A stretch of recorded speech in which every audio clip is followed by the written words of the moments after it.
ज्ञान।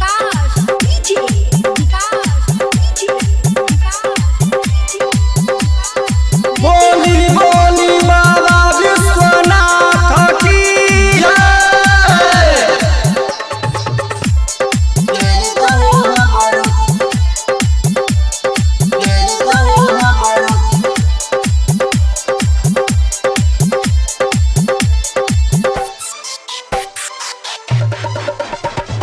छिया अभी हम बच्चा उमर छै काचा किछिया परेशान हो दहो तू फेरी नजरिया कि बन के कबरिया कि अइबो हर साल हो कि अइबो हर साल हो।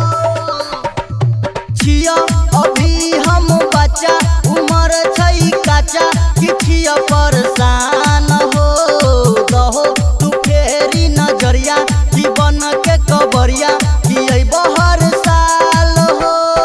बाबा बाबा कृपा तोरो महान कि दई दहो हमरो पर ज्ञान। हे बाबा दहो हमरो के ज्ञान। बाबा बाबा छियो हम मूर्ख नदान कि दई दहो हमरो के ज्ञान। हे बाबा दहो हमरो के ज्ञान।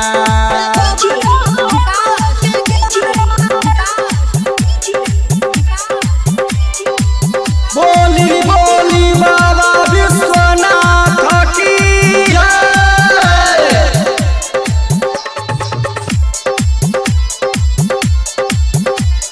बाबा दहो हमरो के ज्ञान। हमरो के ज्ञान। भरी के जल हम लैली कि चमथा से उठैली कि आई विद्यापति हो।